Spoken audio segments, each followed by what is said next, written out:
சுகந்தி உங்க ஒய்ஃப் தானுங்க? அவங்கள நீங்க தான் அடிச்சிங்களா? அவங்க சொல்லியிருந்தாங்க இந்த மாதிரி 14 வருஷமா இப்படியே தான் நடக்குது. இல்லங்க, நான் என்ன பண்ணா சிலிண்டர் எடுத்துட்டு வந்து சுகந்தி கதவு தோற அப்படின்னா இவங்க பின்னாடி நின்னுட்டு இருக்காங்க கதவு பக்கத்துல. நான் சிலிண்டர் எடுத்துட்டு வந்து அடிக்கவும் இவங்க போய் கீழே விழுந்துட்டாங்க. அதாவது டோர் தான் வந்து பட்டது அவங்க மேல. ஒரு வாட்டி கூட அவங்கள அடிச்சதே இல்லையா? இப்போ 3 மாசம் இதுக்கு முன்னாடி அடிச்சோம். நான் மாலை போட்டு இருந்தா மட்டும்தான் அவன் என் கூட வாழ்வாங்க.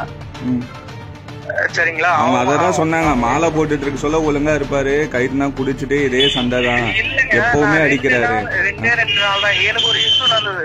வேலை செய்யற இடத்துல ஒருத்தர் வந்து காசு எடுத்துட்டு போயிட்டாங்களா, ஃப்ரெண்டோட ஃப்ரெண்ட் வந்து காசு எடுத்துட்டு போயிட்டாரு. ஓனரு எல்லார் மேலயும் கம்ப்ளைண்ட் கொடுப்பான்ட்டாரு.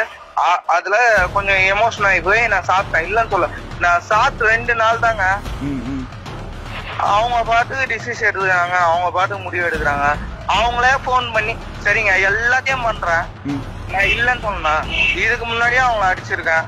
அவங்க பண்றதுனால தான். ஆனா என் கூட வராங்கல்ல, அததான் சொல்றாங்க. அவங்க பசங்களுக்காக நான் ஒரு வாட்டி அப்பா வேணும்னு போறேன், அவர் திரும்ப திரும்ப இதே தான் பண்றாரு, என் உயிருக்கே பாதுகாப்பு இல்ல, அன்னைக்கு நைட்டு இப்படி போட்டு அடிச்சாரு, ட்ரெஸ் எல்லாம் கேச்சுட்டாருன்னு சொல்லியிருக்காங்க.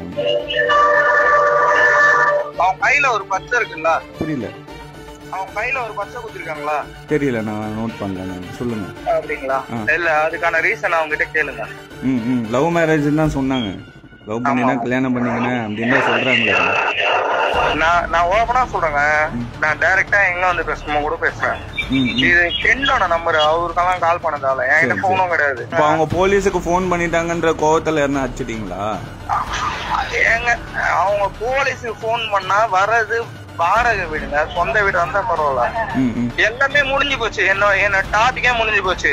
இப்ப என்னன்னா ஹவுஸ் ஓனர் காலி பண்ண சொல்லிட்டாரு. இது எல்லாமே எனக்கு புரியுதுங்க. ஆனா ஒரு லேடிஸ போட்டு இப்படி அடிக்க கூடாதுல்ல, இப்படி மோசமா அடிச்சு வச்சிருக்கீங்களா? நான் அடிக்கவே இல்லைங்க, அவங்களா கீழே வந்து விழுந்தாங்க. அப்பதாங்க அவங்களா படிக்கட்டுல வந்து விழுந்தாங்க.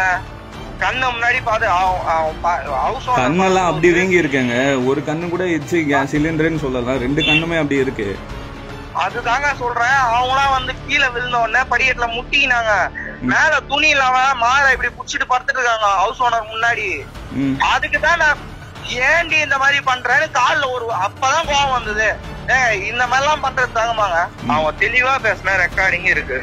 போலீஸ் ஆல்ரெடி கூப்பிட்டாங்க. இந்த மாதிரி என்ன எப்ப பார்த்தாலும் ஒருத்தனை வந்து சீண்டி கம்ப்ளைண்ட் கொடுத்துட்டே இருந்தா நாங்க இருக்கிறதா என்னங்க? அந்த ரெக்கார்டிங் இந்த அனுப்பிச்சு விடுங்க.